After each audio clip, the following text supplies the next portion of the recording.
Tengan todos, sean bienvenidos a esta quinta sesión de la Escuela de Pensamiento, Vida y Obra de José Agustín Blanco Barros, una microhistoria nacional que ha preparado la Asociación Centro de Historia de Sabana Larga con el apoyo del Ministerio de Cultura a través del Plan Nacional de Conservación. En esta quinta sesión estamos presentando al Magíster Alexander Vega Lugo, licenciado en Ciencias Sociales de la Universidad del Atlántico y Magíster de la Universidad del Norte. Se desempeña como docente e investigador. El tema de esta quinta sesión es la porquera de San Antonio y el sitio de San Antonio de Padua, de Soledad, de la cual el profesor José Agustín Blanco Barros ha hecho importantes estudios que el profesor Alexander Vega Lugo en esta ocasión nos estará presentando. Sin más preámbulos, pues le damos la bienvenida a nuestro docente investigador para que haga uso de la palabra de la Escuela de Pensamiento. Acompañan en la tarde de hoy en este recinto, aquí en el municipio de Sabana Larga. Durante un tiempo bastante largo en mi vida personal, tuve la oportunidad de trabajar con la Universidad del Norte, particularmente en el Departamento de Historia y Ciencias Sociales, en compañía de mi gran amigo, el profesor Jorge Miguel Donoso, quien también ha tenido la oportunidad de ser conferencista, divulgando el trabajo, la obra de este distinguido académico de aquí, oriundo de Sabana Larga, don José Agustín Blanco Barros. Trabajamos juntos durante 20 años en la asignatura de Historia de Barranquilla del Caribe colombiano. Es la única asignatura que se ofrece en la ciudad de Barranquilla a nivel universitario a estudiantes de diferentes programas académicos. Y fruto de esa experiencia académica fuimos conscientes en nuestra trayectoria como educadores de la obra del profesor José Agustín Blanco Barros.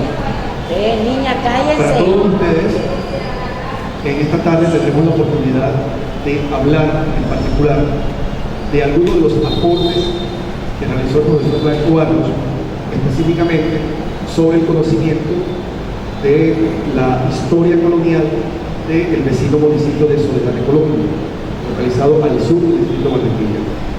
Hay un par de trabajos que publicó en dos fechas diferentes el profesor Blanco Barros. Uno de ellos es un capítulo de un libro que publicó el Banco de la República en 1987. Es su obra cumbre titulada El Norte de Tierra Adentro y los orígenes de Barranquilla.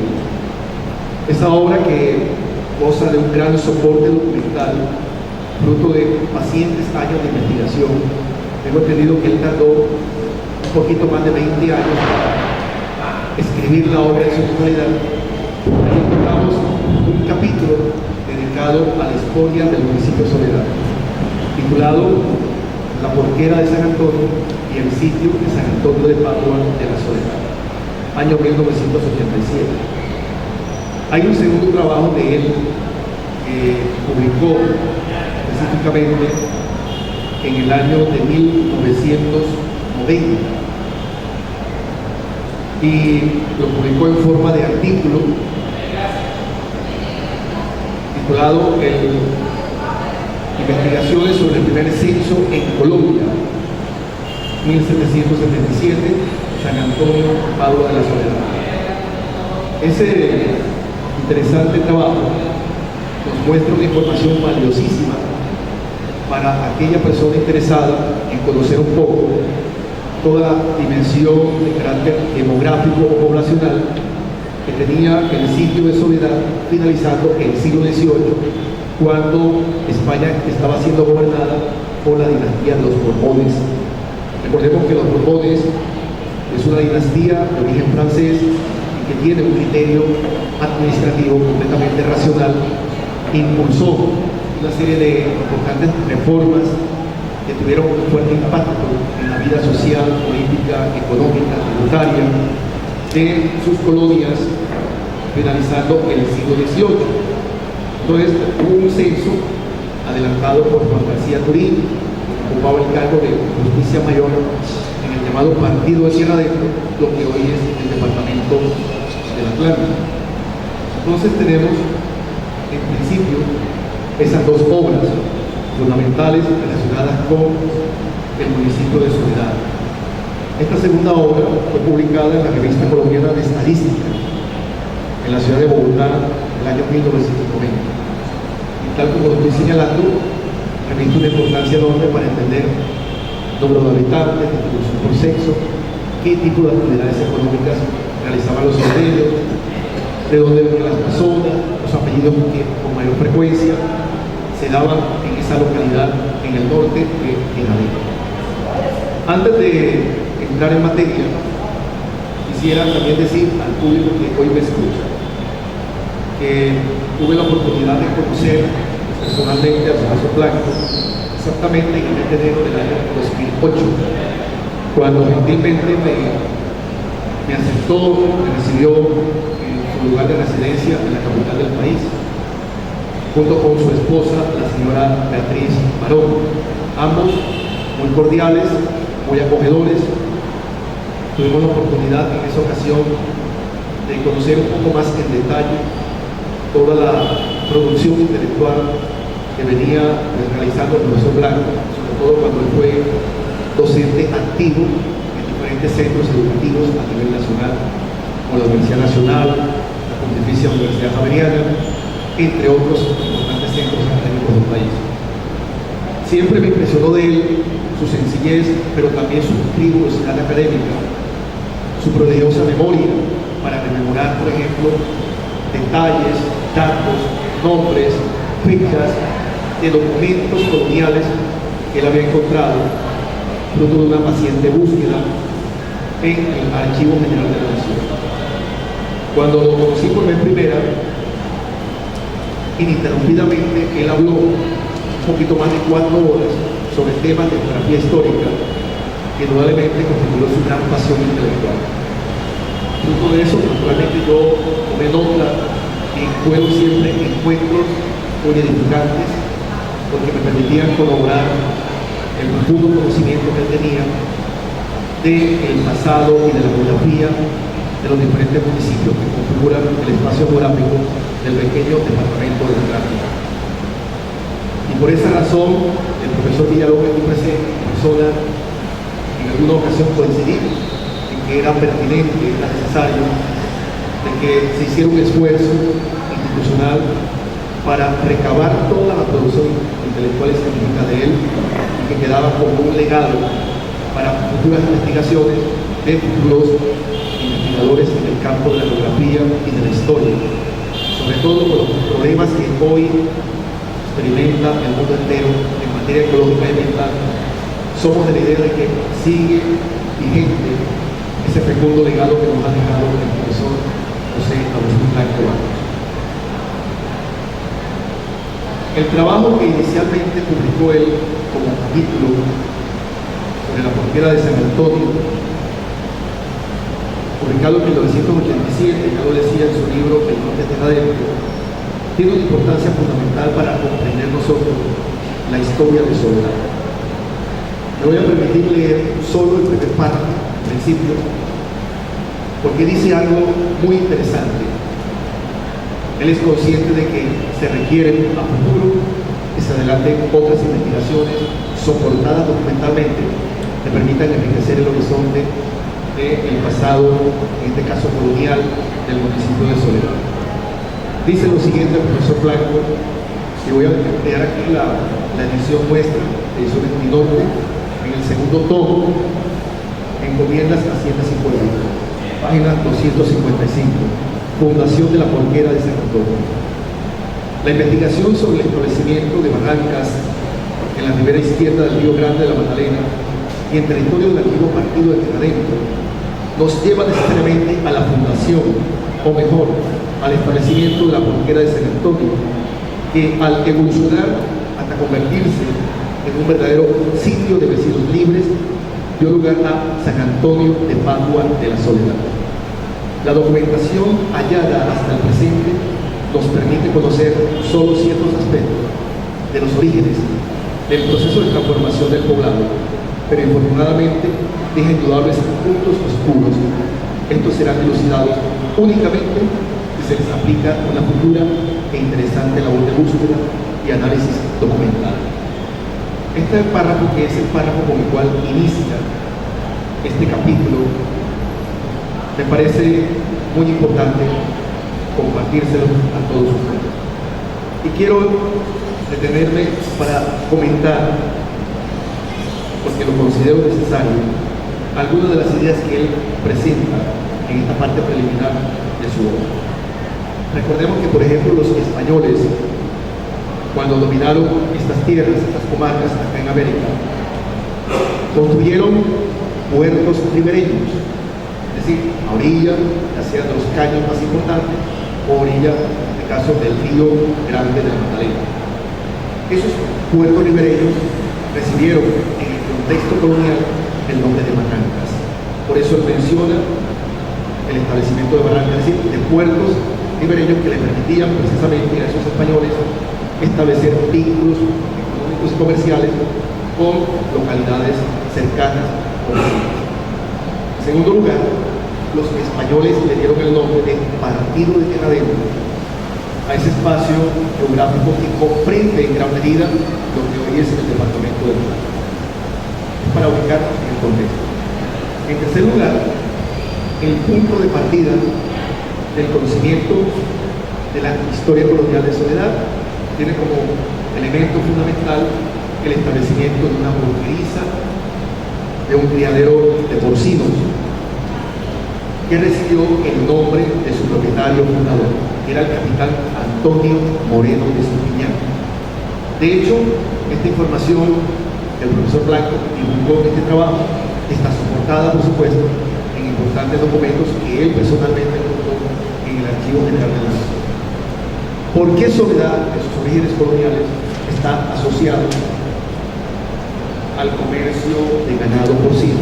Esa es una buena pregunta, me permito responder, porque realmente era un negocio altamente lucrativo. Entonces, hay una referencia que cita más adelante el profesor Blanco, de un cronista de nombre Alonso de Zamora. Y Alonso de Zamora tuvo la oportunidad de escribir una interesante obra titulada Historia de la provincia de San Antonio en el Nuevo Reino de Granada. Este texto,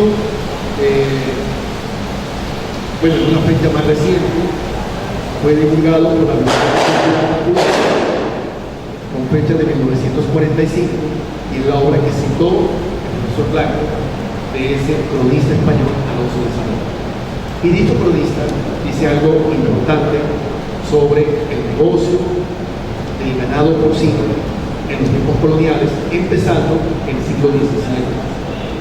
Porque, entre otras cosas, el profesor Blanco, haciendo los cálculos sobre la base de documentos coloniales, estima que en el año de 1598, es decir, finalizando el siglo XVI, el capitán Antonio Moreno construyó, con ayuda de algunos indígenas que eran sus peones, ese establecimiento para la comercialización con el mercado de Cartagena de Indias de toda la carne de porcino que producía esa porqueriza realizada en el espacio geográfico de la actual Soledad. Eso también nos permite a nosotros comprender por qué existe una tradicional es la preparación de butifarras. Eso está asociado probablemente a esa importante práctica de comercialización de carne de cerdo que se remonta ya desde principios del siglo XVII. Hay un importante referente documental que le permitió al profesor Blanco estudiar las transformaciones que experimentó el vecino municipio empezando el dominio colonial. Hay un documento que data del año 1610, un documento importantísimo en la historia colonial de Puebla. Este documento, al cual estamos haciendo mención en esta tarde, nos muestra un registro de un visitador que se encargaba, en efecto, como su palabra lo indica, de visitar los diferentes establecimientos o actos para ver de qué manera se estaba dando cumplimiento a las normas y leyes de la colonia española acá en territorio mexicano. Y ellos lograron registrar de manera pormenorizada, minuciosa, frutos de esa visita. Ese personaje se llamaba Juan Villabona Suyo, y es la persona encargada de visitar algunas encomiendas muy cercanas a lo que es el Instituto de Solidaridad actual. Hay un sitio, era una encomienda, perdón, la encomienda de Palo Alto, localizada en un punto equidistante entre Jalapa y la actual Soledad. Y tuvo la oportunidad de visitar todas estas comarcas y enterarse de los tratos que le daban ciertamente algunos encomenderos o mayordomos a la población natural, es decir, a los indígenas. Allí tuvo la oportunidad de entrevistarse con algunos indígenas, entre ellos dos capitanes, de nombre Martín Marijanao y el indígena Sebastián. Y ellos le comentaron algo muy interesante al visitador Juan de Villabona Suyo, era el nombre de este visitador. Y es que cuando ellos construyeron la porteriza, que posteriormente va a experimentar transformaciones profundas y va a dar origen a la soledad colonial, el capitán Antonio Moreno, quien contrata para ejecutar dicha obra, primero, malos tratos hacia ellos, y segundo, nunca les hizo un reconocimiento económico a manera de jornal del trabajo que ellos desempeñaban. En una parte del documento, que me voy a permitir leer algo muy breve, dicho documento indica lo siguiente: y el dicho Antonio Moreno, empezaron uno de los indígenas, no les ha pagado cosa ninguna por lechura ni trabajo el dicho bohío de porquera y coja. Entonces había una inconformidad, había una especie de conformidad que ellos se comunican al visitador Juan de Villabona. Y ese documento quedó registrado en los anaqueles de la historia, por decirlo de una forma, y data del año 1610. Y es un documento clave para entender todos los inicios coloniales de lo que actualmente es Soledad. Hay un registro que nos presenta además más adelante el profesor Blanco sobre los nombres de los indígenas, de todos los indígenas que precisamente trabajaron en la ejecución de esa porteriza. Está Sebastián y Martín Marijanao, ya los nombraba, ambos capitanes, Pedro Maraba Ovalaba, Hernando Domingo Banal, Jorge Aribulcó, Juan Baraí y Tomás. Son básicamente 8 los indígenas que participaron en la construcción de dicha porteriza, y el profesor Blanco divulgó la información gracias a toda esa pesquisa documental en el archivo. Hay un detalle importante que destaca ciertamente el autor en la página 259. Me parece muy interesante lo que dice acá el profesor Blanco. Dice: los apellidos, que según parece están en el Arawak, los hemos tomado directamente del padrón censo, mandado a elaborar por el visitador Villabona. Y más adelante anota lo siguiente: en el padrón no figura Tomás, por la sencilla razón de que en 1610 ya era difunto y estaba sepultado probablemente en el recinto de la iglesia de Palo Alto. Sebastián declaró que él fue testigo de la mortal caída que Tomás sufrió desde un árbol cuando andaba cogiendo una iguana para comer. Pero es un detalle importante que lo reconstruye, por supuesto, a partir de esos importantes referencias documentales consultados por el profesor Blanco. Entonces puntualicemos. Hay una porteriza construida en el año de 1598 por orden de un capitán, Antonio Moreno de Estupiñán, quien a su vez había sido mayordomo de una muy reconocida encomendera, la señora María Carrillo. Era muy poderosa en los tiempos coloniales en esa parte del norte de lo que era el partido de Llenadero. Y ahora el profesor Blanco, con esa rigurosidad que siempre lo caracterizó, empieza a mostrarnos las ulteriores transformaciones que experimentó la porqueriza para transformarse en un sitio de vecinos libres. ¿Qué significa eso de sitios libres en el lenguaje de la historia colonial? Me permito explicar. Sitio de Libre sencillamente es aquel lugar poblado por gente mestiza o parda. No hay allí autoridades españolas. Y en los sitios de Libre, los habitantes de esas comarcas no están obligados al pago de tributos o impuestos, porque en efecto no existen autoridades españolas. Entonces, Soledad experimenta aquí una curiosa semejanza en su pasado colonial, si lo comparamos, por ejemplo, con la historia de Barranquilla. En Barranquilla, empezando el siglo XVII, se fundó un establecimiento agropecuario del señor Nicolás de Barrio de la Guerra. Él era oriundo de Coro, es una ciudad hoy venezolana, capital del estado Falcón del vecino país de Venezuela. Pero él hizo unas inversiones acá en la costa norte de lo que hoy en día es Colombia, entre ellas un establecimiento agropecuario que también se experimentó transformaciones y se transformó en sitio de vecinos libres. Entonces vemos que allí hay una curiosa, interesante coincidencia si uno compara la historia de Soledad con lo que actualmente es el distrito de Barranquilla, sobre todo en los tiempos coloniales. Entonces, hacia el siglo ya XVIII vamos a encontrar cómo en ese espacio geográfico vamos a encontrar otros establecimientos agropecuarios que también se dedican fundamentalmente a el negocio de compra y venta de carne de cerdo. Pero indudablemente la que más repuntó en ese sentido fue, después de Barranquilla, la porquera de San Antonio, que se transformó en el sitio de San Antonio de Padua de la Soledad. Bien, hay todo un registro cronológico que el profesor Blanco nos presenta a lo largo de esos trabajos que estamos haciendo mención en esta tarde lluviosa aquí en el municipio de Sabana Larga.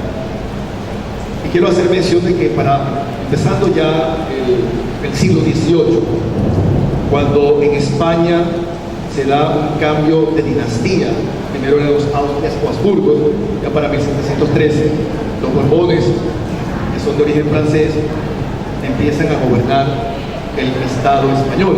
Y naturalmente el estilo de ejercer gobierno fue completamente diferente.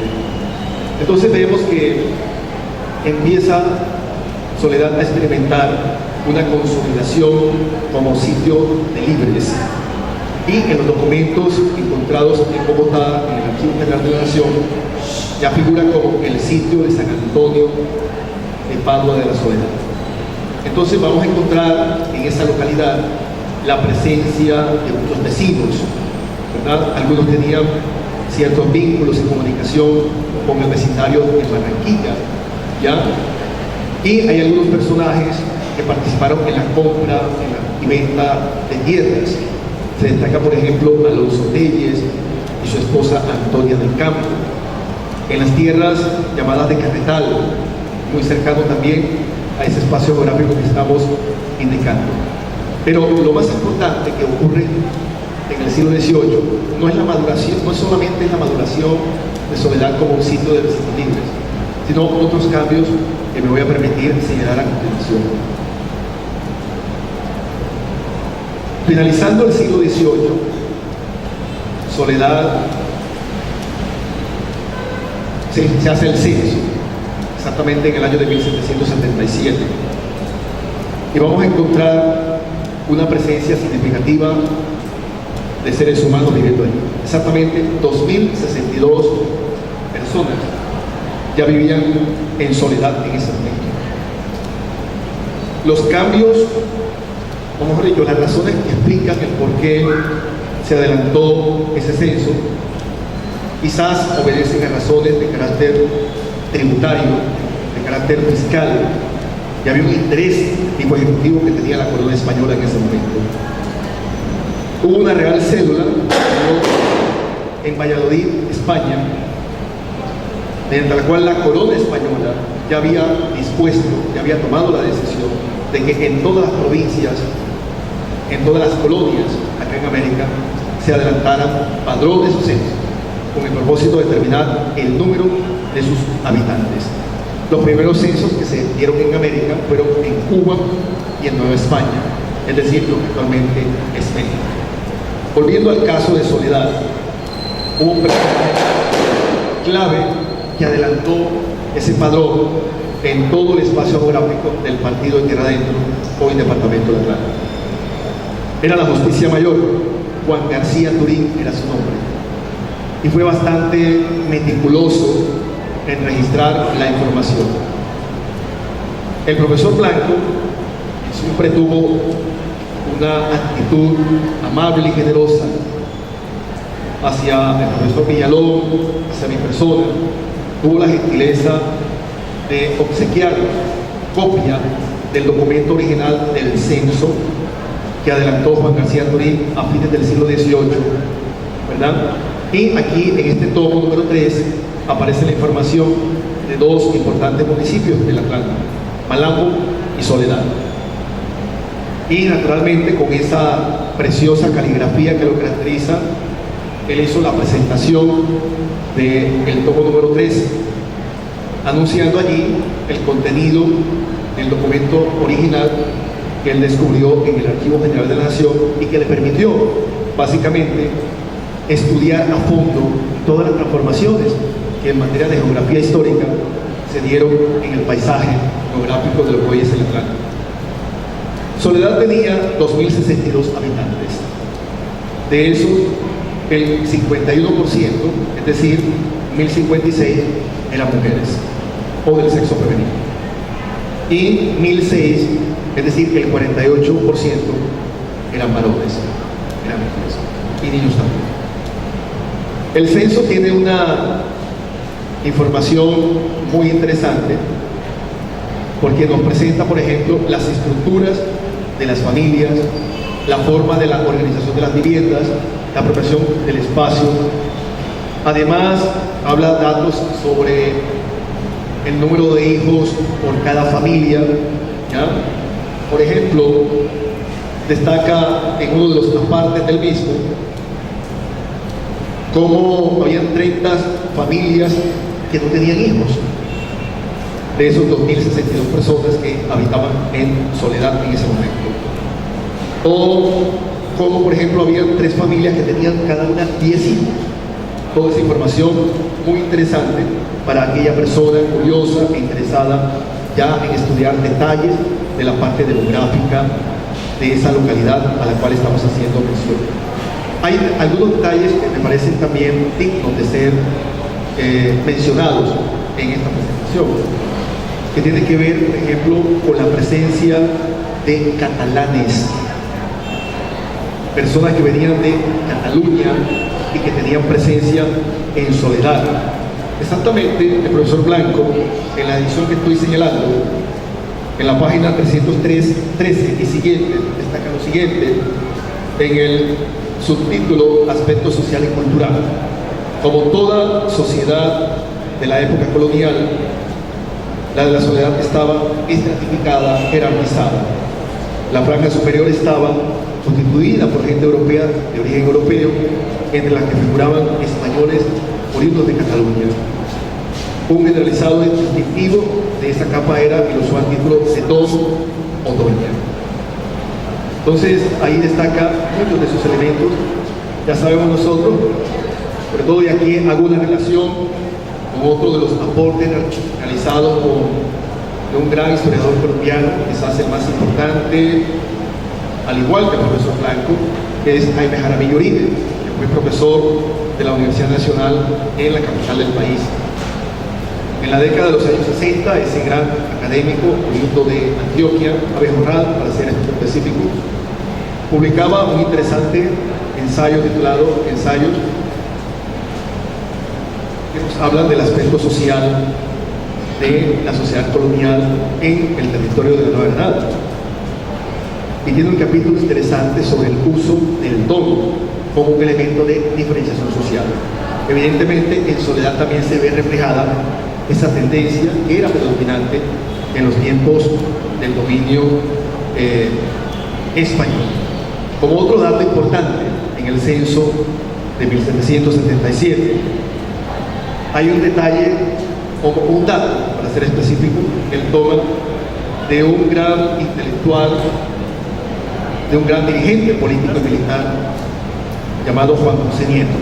Juan José Nieto tuvo la oportunidad de publicar hacia el año de 1839 un interesante libro titulado Geografía Histórica y Estadística de la provincia de Cartagena, hecha por cantones.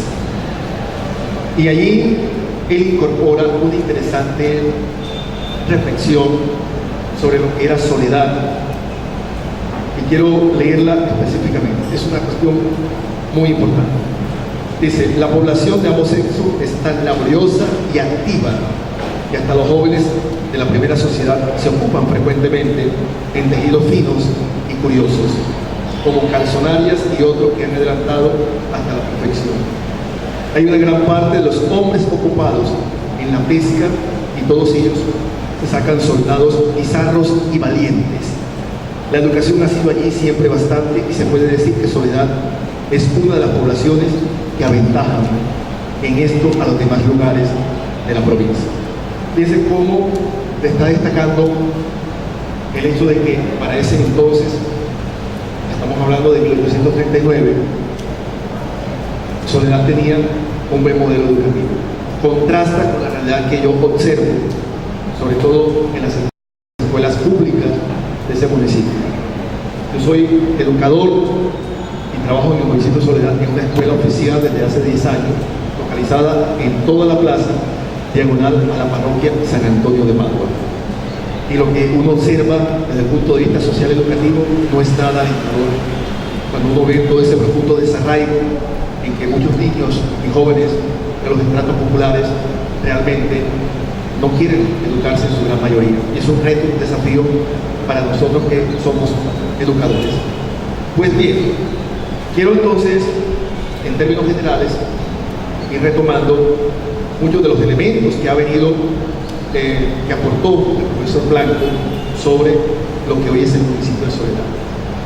El censo del cual estamos haciendo mención, que data del año 1777, también registra allí los apellidos más frecuentes que tenía Soledad en ese momento. Por ejemplo, Barceló, Coronado, Caballero, Cipriano, González, Casares, García, Sandoval, Mendoza, Montero, entre otros que figuran allí como apellidos que eran frecuentes en ese sitio. A pesar de que el profesor Blanco, en la parte última del capítulo correspondiente a investigaciones acerca del primer censo en Colombia, y citando a Juan José Nieto, se destaca, digamos, el nivel educativo alcanzado por Soledad en ese momento. En otro de los párrafos de dicho capítulo, Blanco destaca algo que me parece clave a propósito del tema educativo.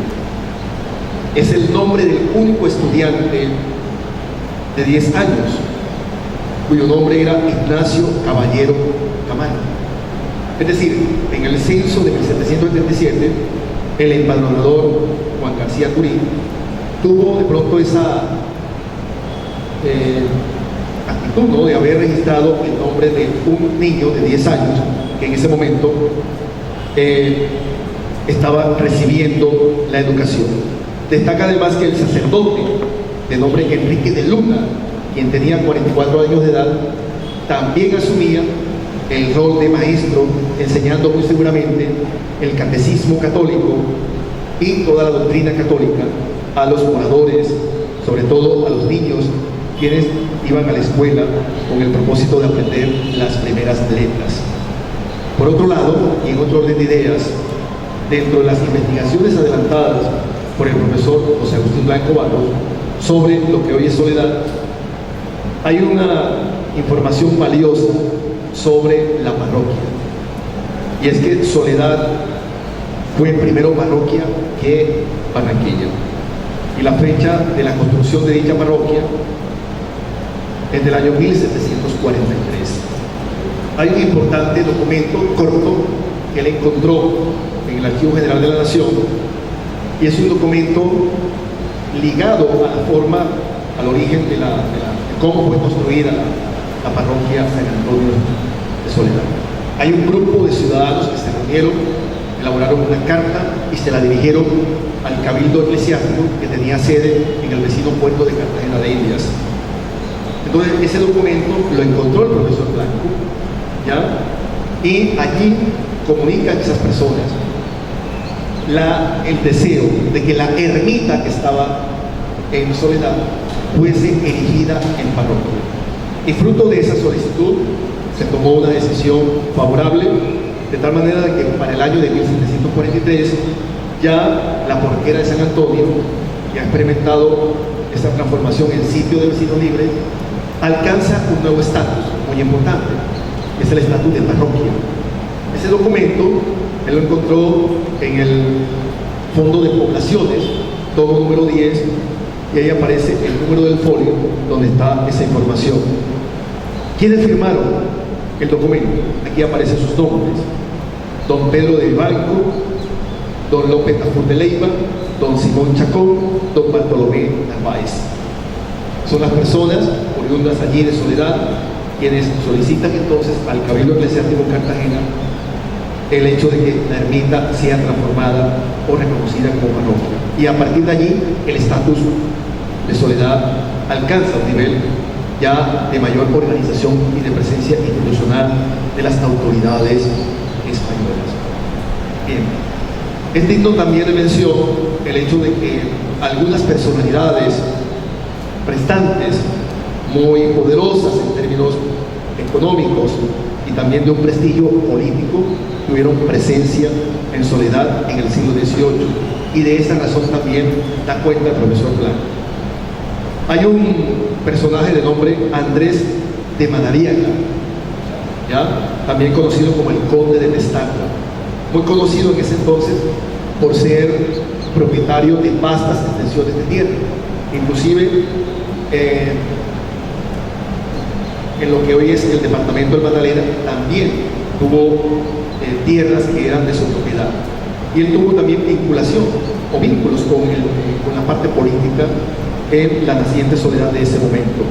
De igual manera, aquí se destaca la presencia del capitán a guerra Francisco Navarro de Acevedo, ¿ya? Que también tuvo presencia por orden del virrey Sebastián Eslava. Y además se destaca el hecho de que Soledad tenía alcalde pedáneo. Recordemos de que la pedanía era una costumbre que venía de España y que hace referencia a esos alcaldes o alcaldes pedáneos que tienen jurisdicción, digamos, en territorios no muy extensos. Uno de ellos se llamó Francisco Pérez de Vargas, quien moriría básicamente en la Soledad del siglo XVIII. Bien, entonces yo quiero puntualizar en algunos aspectos para ir ya concluyendo sobre los grandes aportes que hizo el profesor Blanco, porque el propósito de él, de cierta manera o en gran medida, era reconstruir todo el pasado colonial y conocer en detalle las transformaciones que experimentó el paisaje geográfico de lo que hoy es Tierra Adentro, de lo que era Tierra Adentro, perdón, o el Departamento del Atlántico, en los tiempos de la dominación colonial española.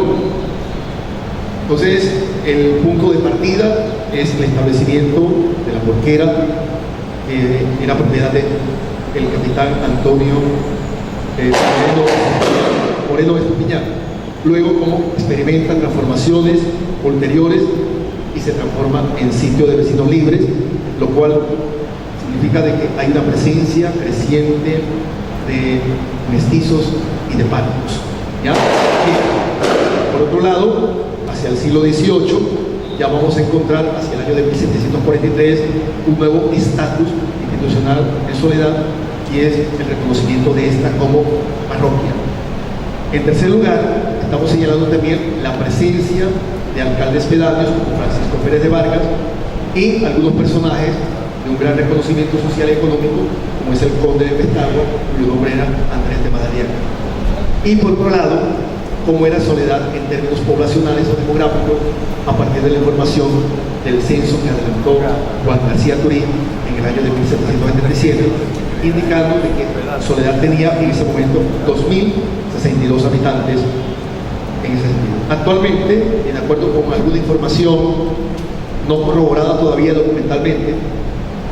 En cierta ocasión hablaba con el funcionario que maneja todo lo concerniente al CISBEN en Soledad, y él cree que aproximadamente hoy Soledad tiene 700.000 habitantes. Es un municipio bastante grande, hoy conurbado, es decir, unido espacialmente con el distrito de Barranquilla, y sigue creciendo. Y me preocupa a mí ese nivel vertiginoso y caótico que está creciendo la población, pues, en términos actuales.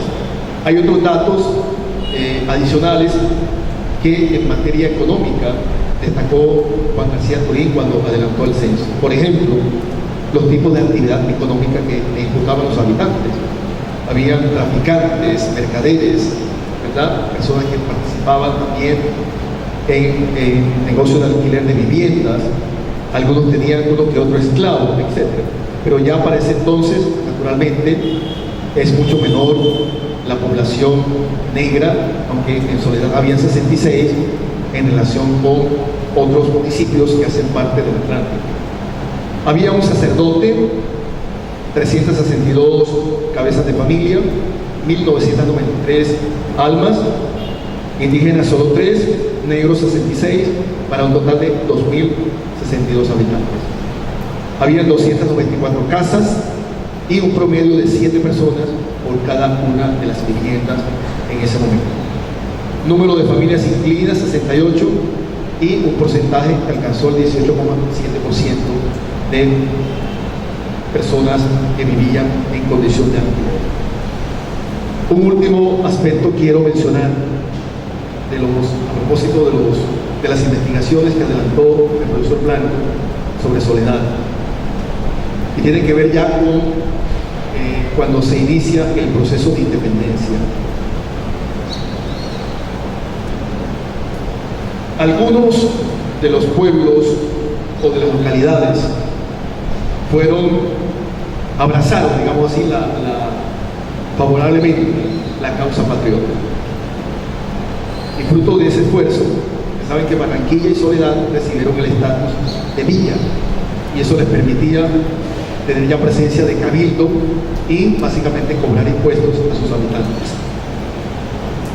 Hay dos fechas que son casi paralelas: Barranquilla y Soledad en el proceso de independencia, en su reconocimiento de villa de parte del gobernador Manuel Rodríguez Torices.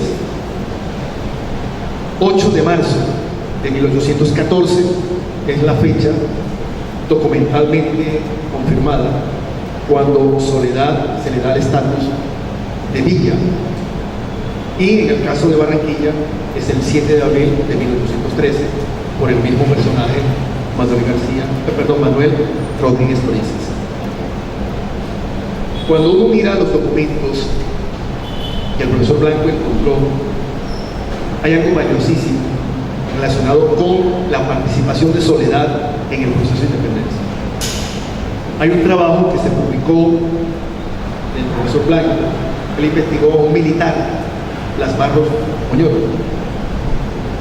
y cuando él indaga sobre la vida de ese militar, era guerrillero, él encontró un documento donde hay todo un registro de los militares que participaron en la gesta de independencia, y muchos de esos capitanes y militares activos que se declararon enemigos de España eran también oriundos de Soledad.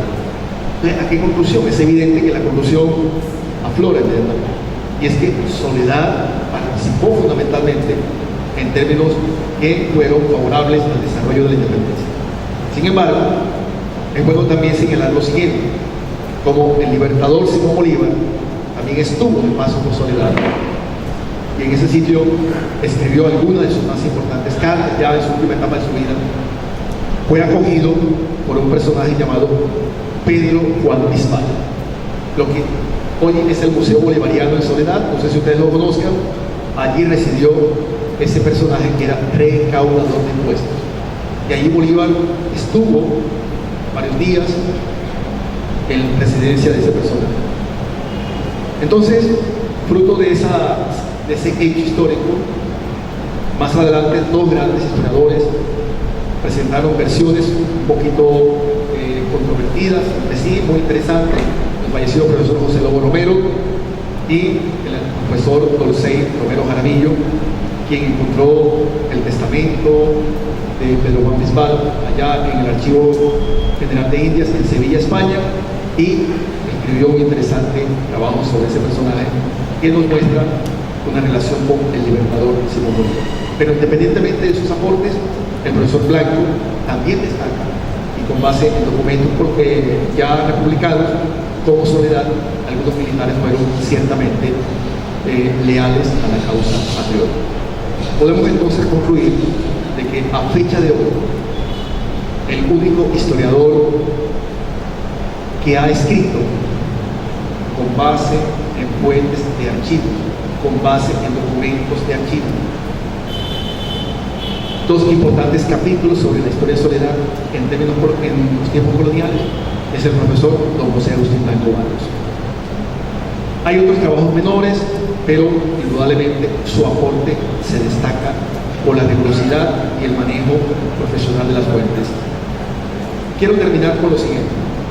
El trabajo del profesor José Agustín Blanco Barros, referido a la Soledad colonial, debe articularse con otro aporte, con otro legado, realizado por otro académico de la misma estatura intelectual, digamos así, de él, que es el fallecido profesor Carlos Angulo Valdés, quien adelantó una investigación arqueológica superficial en Barranquilla y en Soledad en el año de 1954.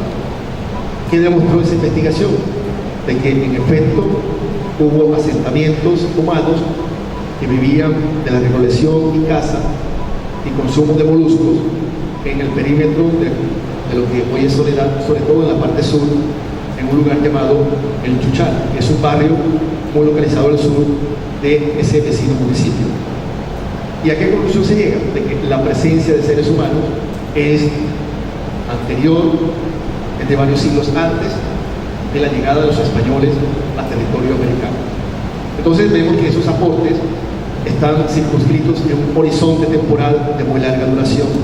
Comprenderíamos la época precolombina o prehispánica y luego cuando los españoles llegan a América, siendo develado el capítulo sobre Soledad y las transformaciones que experimentó por las investigaciones que en su momento adelantó el profesor José Agustín Blanco Barros cuando era investigador activo y vinculado a importantes centros académicos del país. Agradezco a todos ustedes su paciencia por haberme escuchado en esta intervención, que espero que haya sido motivo de su interés. Muchas gracias. No sé si hay algún espacio para alguna pregunta o algún punto de vista de parte de los asistentes a esta intervención.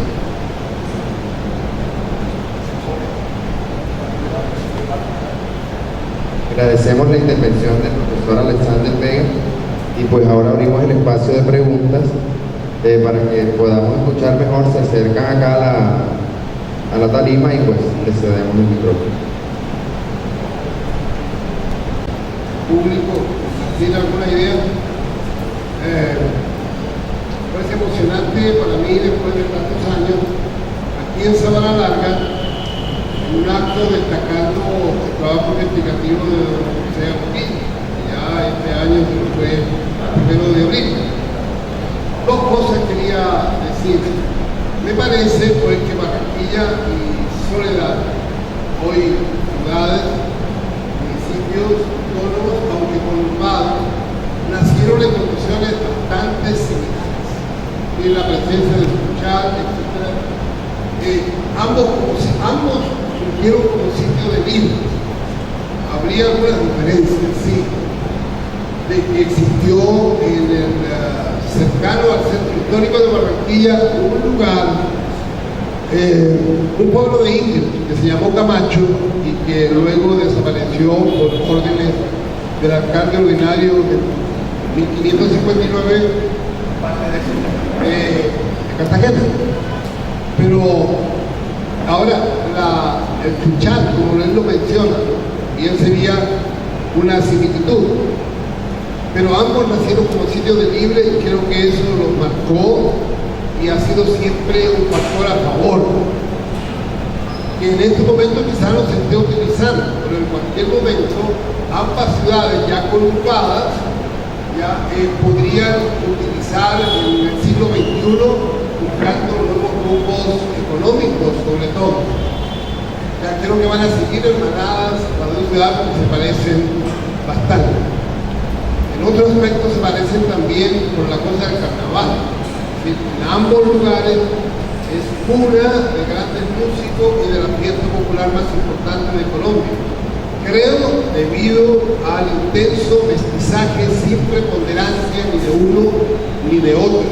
La transculturación ocurrida en Soledad y Barranquilla es más o menos la misma, con pocos esclavos, con pocos indios y bastante mestizos. Y eso hace que culturalmente se hayan compenetrado de tal manera que hayan hecho posible ser la cuna de carnaval y toda esa música que es un filón, como dicen los mineros, todavía que no se ha explotado adecuadamente. Sí, finalmente una pregunta. Una pregunta es, ¿cómo? Una noticia. Todavía no oficial. El año pasado comenzó por primera vez una excavación arqueológica con 7 pozos, 7 cabones, hoyos, o sea, geologías en un cuadrante, 7 puntos en el barrio abajo, exactamente en la carrera 50, Callejón de la Aduana. En el día de ayer, precisamente, me han dado la fecha, ¿ya? Entonces, 1230 a 1390, en el barrio abajo, en la carrera 50, hubo un grupo de indios que vivieron aquí. Bastante.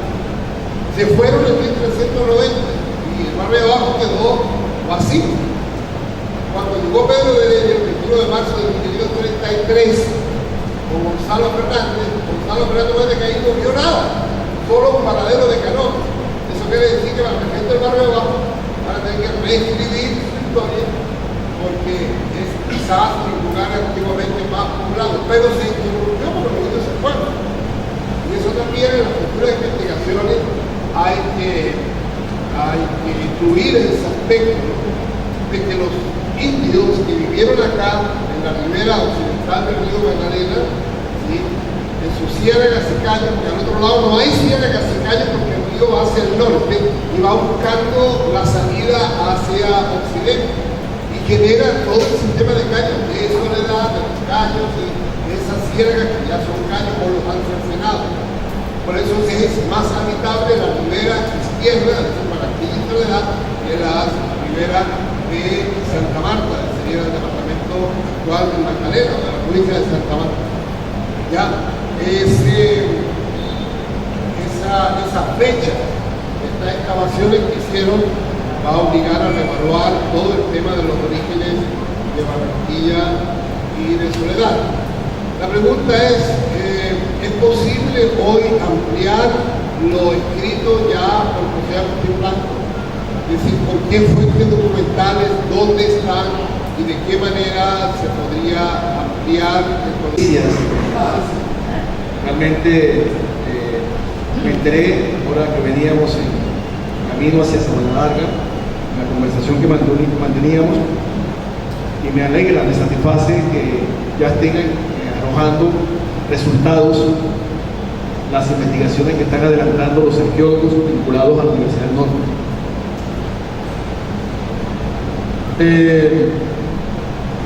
El profesor Blanco Barros, hay que reconocer que fue muy riguroso, muy meticuloso. Voy a bajarme aquí un momento.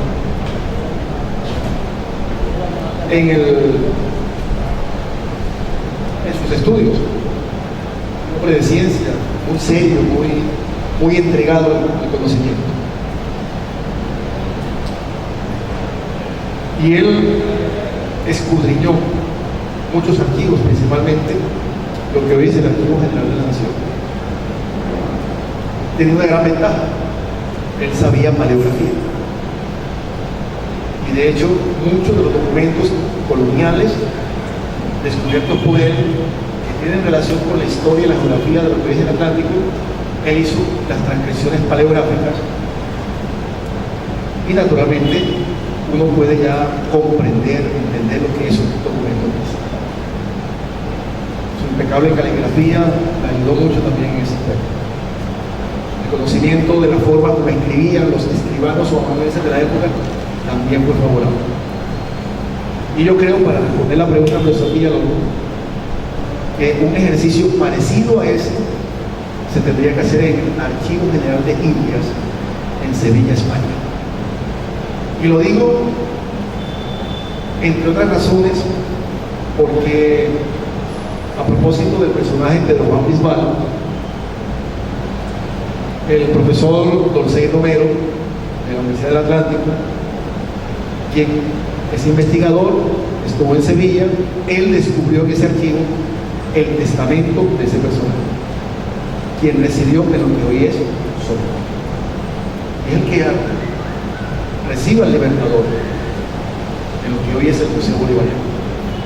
Entonces, si un documento relacionado con la historia de Soledad fue encontrado allá, en Sevilla, España, tengo la corazonada y la sospecha de que pueden haber muchos otros, enriqueciendo el horizonte del conocimiento de la historia de lo que es ese municipio. Ahora, en segundo lugar, Soledad no tiene, como Barranquilla, obras o textos de historiadores que permitan tener de pronto una visión de conjunto, desde los tiempos precolombinos hasta tiempos relativamente recientes. Es un proyecto que está por hacerse. Habría que mirar, por ejemplo, otras épocas, más allá de la colonia, siglo XIX, detalle. Primera mitad, mediados del siglo XIX, final del siglo XIX, todo el siglo XX. Ahí son otros archivos que indudablemente el general de la Nación nos puede proporcionar información también valiosa, pero en épocas más recientes. Pero en la parte colonial creo que lo esencial está dicho gracias al aporte inmenso del profesor José Luis Marcó. Así que los soledeños tienen una deuda de gratitud inmensa ante el fallecido profesor por haber develado casi 300 años de historia de Soledad, y no lo han hecho. Una anécdota, cuando yo hablé con él de estos temas, le expliqué que soy maestro, que trabajo en Soledad, él me dijo así, con una sonrisa muy dulce en sus labios: esa gente de Soledad, profesor Vega, tenga cuidado, una risa muy... y yo sé que es así. Yo quisiera hacer una pregunta. Claro que sí. Claro que necesitaríamos más profesores o sea, no, Okay. pero yo tengo un tono de voz alto, ¿verdad? Queremos oír más algo. Yo hablo alto. Y que necesitaríamos más profesores o sea, Blanco, sobre todo para analizar esa época después de la colonia. Pero yo quiero hacer una pregunta.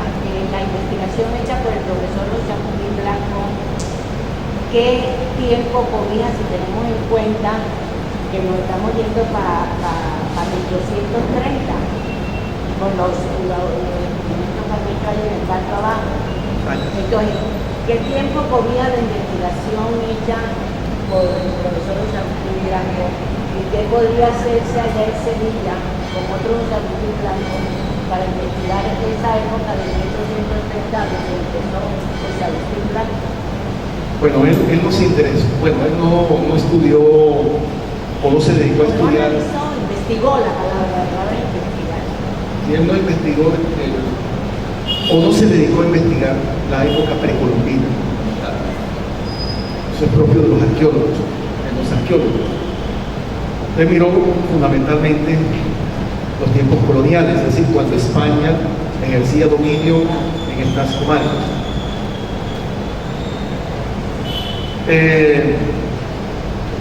Estaríamos hablando aproximadamente de 300 años, 3 siglos, del momento en que los españoles llegan hasta los tiempos previos al desarrollo de la independencia. Esa sería la temporalidad en la cual él se ubicó. Esa es la época en que él estudió con mayor detalle. Y si Si se piensa adelantar otras investigaciones, entonces tendríamos que utilizar naturalmente otro tipo de fuentes, otro tipo de archivos. Naturalmente, ya no va a haber esa necesidad, creo yo, de echar mano de la paleografía. La escritura es más comprensible. No se requiere ser paleógrafo para leer, por ejemplo, una carta del Libertador Simón Bolívar. Creo yo eso. Creo que no existe esa dificultad. Entonces, son aproximadamente 300 años. La temporalidad de los estudios que la adelantan.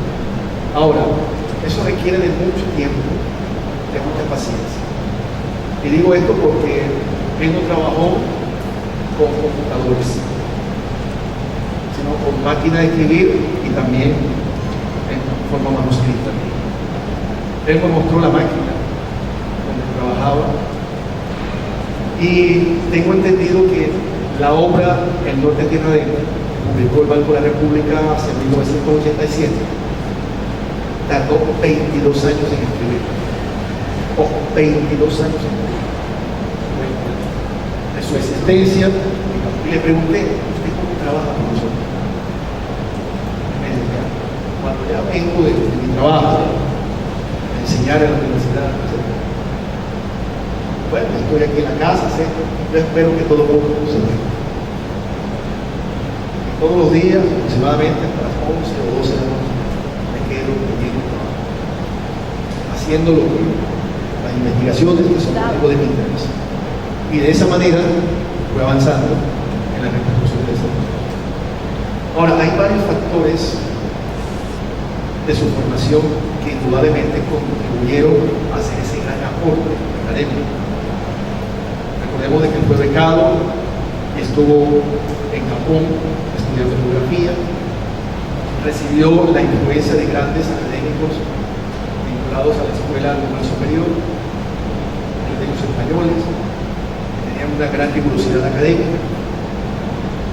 El padre de él, que le dio esa formación clásica, con conocimientos del latín, del griego clásico, el profesor José Agustín Blanco dominaba perfectamente el idioma inglés. De hecho, tradujo el inglés al castellano la obra de James Parsons, que es un gran geógrafo estadounidense. Leía en francés, de acuerdo con lo que dijo María Melania, su hija, algo de japonés. Entonces tenía todo un universo de formación.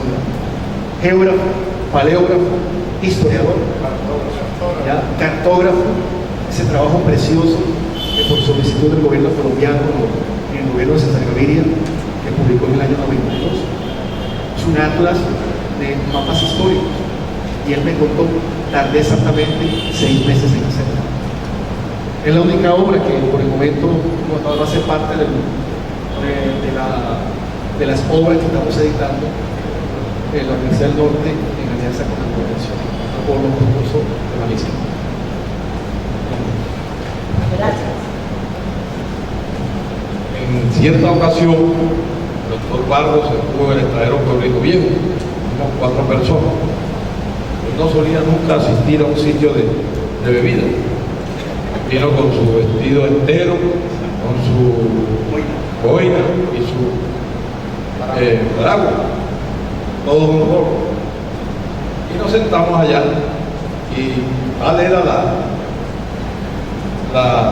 cómo le cabía a Sabana Larga. Digo, en esta calle 13, o sea, calle de la media tapa, él dijo, allá había un mojón donde decía que por aquí pasó Bolívar, pero no había la cordialidad. Entonces ahora que usted está tocando a Soledad, entonces había una sola vía que para ir a Barranquilla teníamos que, en ese entonces, los habitantes entonces tenían que ir en burro hacia allá. Entonces, por eso era cuando usted manifestaba toda esa influencia de Soledad, convergían en Barranquilla. Pero estos pueblos estuvieron como que muy alejados de Barranquilla.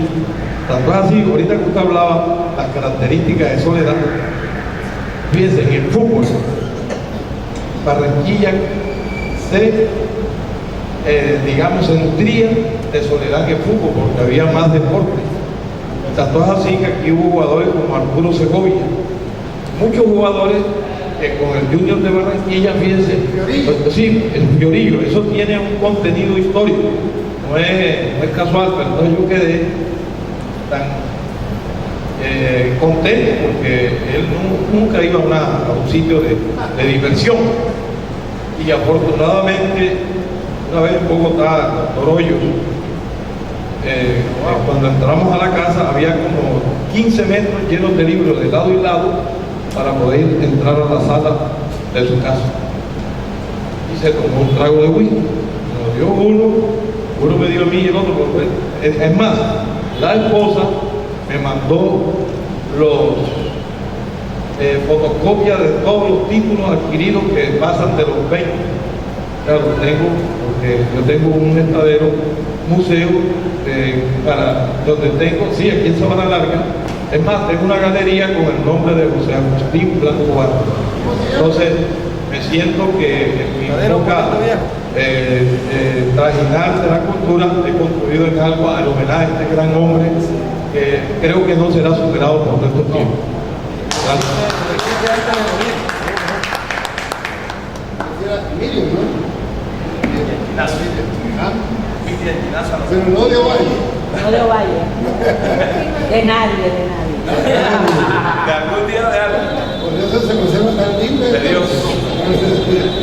Bien, no quería decir respecto a lo que dijo de que se necesita más José Agustín, pero es que él es el resultado de varias cosas que no se van a volver a repetir. Entre ellas, y me atrevo a decirlo aquí porque todos lo quieren y yo imagino, él fue una persona no pobre, pero muy modesta económicamente, porque su salario no le alcanzaba para mantener su hogar con lujo. O sea, no tuvo ningún lujo de nada, me lo dijo su propia esposa Beatriz. Y siempre yo lo decía con cierto dejo de doctor.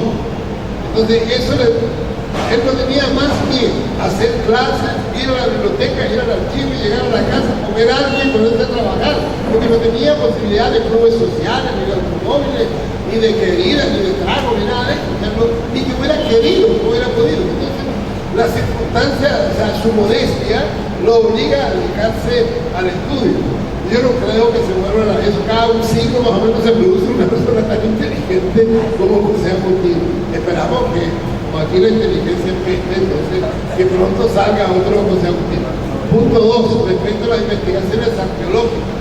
José Agustín nunca conoció a Carlos del Mundo, increíble. Se vieron una vez en un salón, en un evento que organizamos el año 94, pero nunca hablaron. Se leyeron, sí, y se citaron, pero nunca hablaron.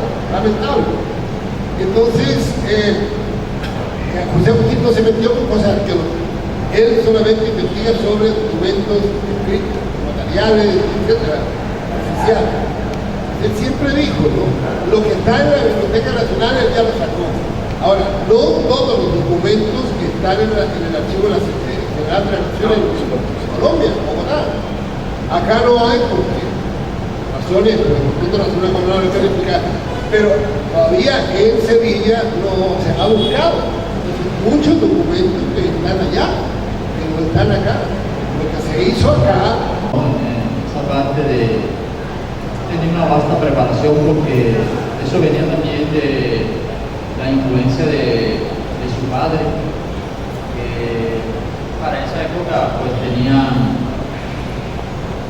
una preparación única, académica única, que eso en su familia.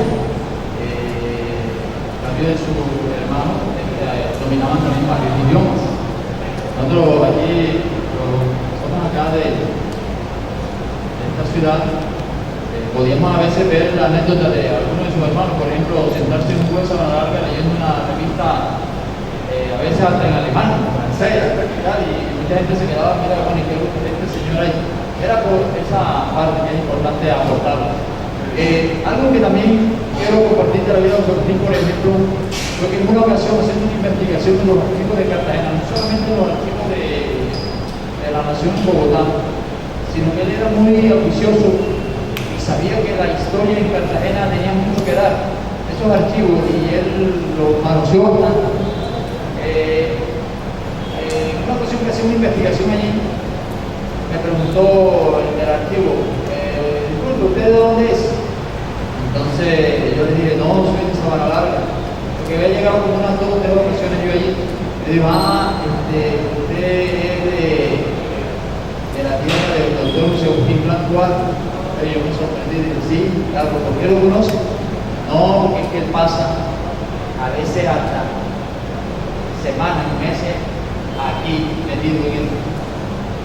Y yo me quedé sorprendido. Le decía, mira, ese hotel que está al frente allí, ahí cerquita de los archivos de él, se hospeda con su esposa en vacaciones, se vienen para acá, desde Bogotá para acá. Sí, de Bogotá cuando estaba trabajando se vienen para acá. Acá en Cartagena. Sus vacaciones a Cartagena y pasaba. Entonces ya nosotros sabemos los grandes análisis que habían allí para entregarle a él para sus investigaciones. Yo que fui unas 2 o 3 veces por unas horitas a unas investigaciones que no desconociendo de que él pasaba semanas de sus vacaciones cuando tenían se iba para Cartagena, a los archivos allá también a Por eso sus investigaciones son de una dimensión de importancia y de un gran aporte. Mi pregunta, profesor, era estos sitios libres y estas comunidades para esa época, ese tiempo, las diferentes que formaban el territorio de tierra adentro, había como una motivación de comunicación entre ellas. ¿Qué había que quisiera comunicar? Quisiera saber qué podría despertar interés entre esas diferentes comunidades que se formaban. Puedo recordar que correspondió a un obispo de Cartagena, Diego de Peredo, definir lo que significa sitio de libres. Y esa definición está asociada a un determinado tipo de población mixta, es decir, mestiza. Es lo que le va a dar esa particularidad a los sitios de libres, donde hay presencia significativa de pardos o de mestizos. El profesor Blanco, por sus convicciones católicas, también tuvo, si uno lo ve a lo largo de toda su obra, un interés en lo académico, de destacar la influencia, la importancia, la historia nuestra de la Iglesia Católica, como una institución que también contribuye a un ordenamiento en la sociedad donde ella está inserta. Eso se nota, y eso me parece una postura completamente respetable desde el punto de vista académico. Ante su pregunta, yo diría que una variable de mucho peso, no la única, pero creo que es la variable económica. ¿Ya? No olvidemos que, por ejemplo, en el caso de Soledad, que es el tema de la tarde de hoy, ya desde sus orígenes coloniales, ella se vio interesada en establecer vínculos comerciales con el mercado de Cartagena de India, con el tráfico de carne de cerdo. Era un negocio completamente rentable, altamente rentable. Es decir, si uno lo diría en un lenguaje de hoy día, el capitán Antonio Moreno Dupiñán fue un hombre de un gran emprendimiento, un visionario en términos económicos, porque él sabía de que si construía una porqueriza, eso naturalmente iba a tributar en altos ingresos.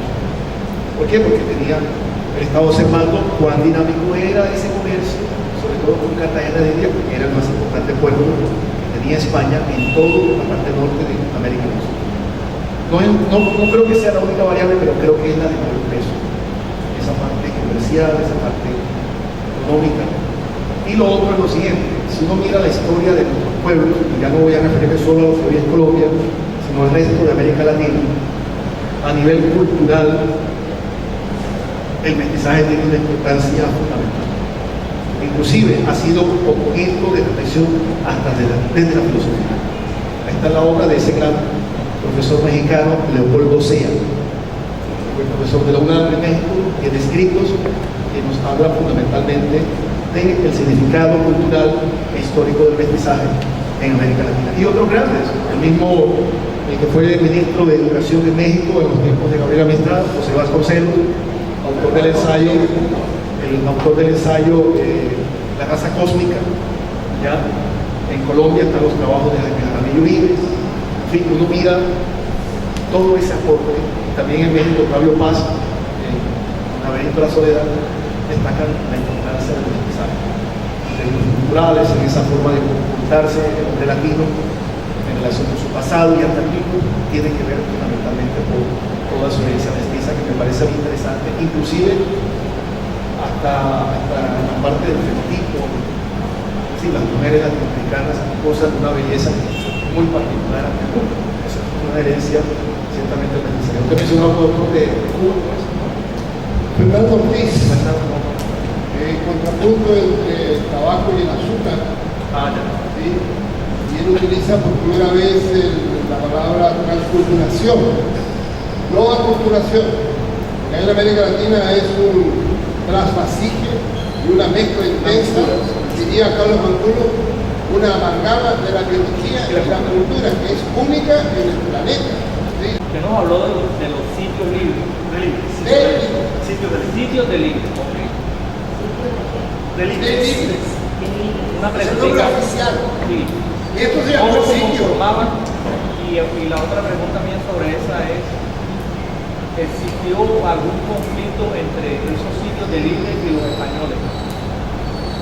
Y otra parte de estas, así, cierro tres preguntitas que quedan. Nosotros vemos que en esta conferencia, o sea, hay datos muy importantes del doctor José Agustín Blanco, pero esos datos tan importantes están ignorados aquí, y es triste, porque por ejemplo, mire, una conferencia como esta, y no es solo hoy que se habla, ya se ha hablado muchas veces, yo he tenido... No lo planearon.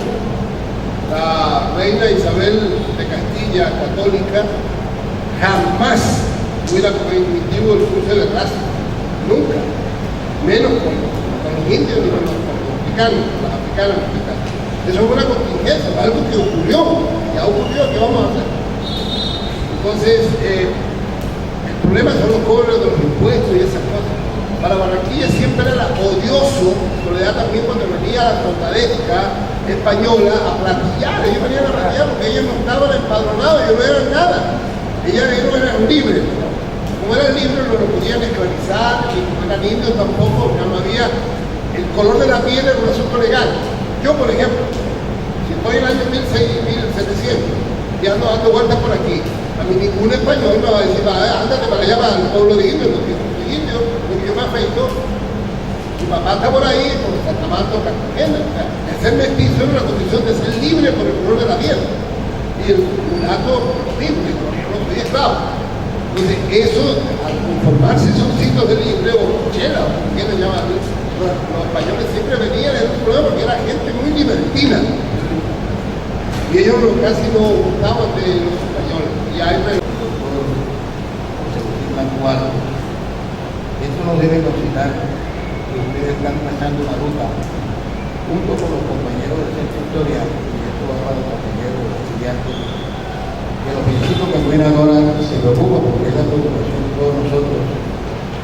Y cuando él le traslada la pregunta al profesor Alexander, le está diciendo que investigue un problema de educación cultural en Sabana Larga, es porque Sabana Larga debe estar viviendo una crisis, y ese problema va a ser un problema estudiado por el centro historia. En buena hora yo soy consciente que el profesor José Agustín Blanco Barros físicamente se murió, biológicamente murió, pero intelectualmente era muerto porque el centro de historia ha permitido que no muera, le está diciendo al colectivo saharguero. De la mejor historia que Saharga no debe desaparecer un hombre tan grande, el entendimiento que lo ofrece el muchacho. En buena hora hay manera que jóvenes como tú se preocupen por eso. Yo me atrevería de alguna forma de pronto burla, sin tener todavía la fuente argumentativa, pero sí haciendo un toque dialéctico, yo puedo abordar algunas razones por las cuales tú no ves este auditorio lleno. Lo que pasa es que las sociedades quedan en crisis, y las sociedades surgen en crisis cuando la escuela desaparece. Y la escuela desaparece cuando la corriente de pensamiento como tal destruye la ruta para los nuevos hombres. Aquí tuvimos escuelas que nos robaron a muchos de nosotros y murieron unos hombres. Es la pregunta que nos estamos haciendo nosotros: ¿cómo se formó José Agustín Blanco Barros? ¿Quién le dio la ruta de del conocimiento, porque no todos los hombres contamos con la suerte de encontrar maestros que nos entreguen la ruta regalada. Cuando lograr la ruta nos dan los abuelos, que son los referentes históricos por Buca. Y los grandes maestros que vivieron en escuelas que se abrieron del escolatismo cerrado que había en esa época y se desprendieron muchas veces de la mortadura de la Iglesia Católica y buscaron otros ambientes de libertad.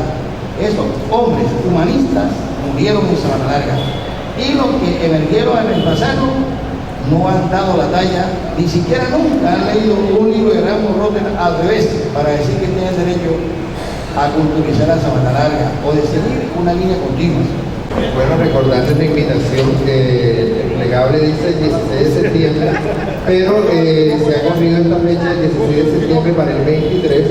Se ha agregado una nueva conferencia taller con la antropóloga Juliana Campuzano del Museo Antropológico Mapuca de Pueblos Caribes de la Universidad del Norte acerca del pasado precolombino y del departamento de Atlántico a raíz de la integridad de los procesos.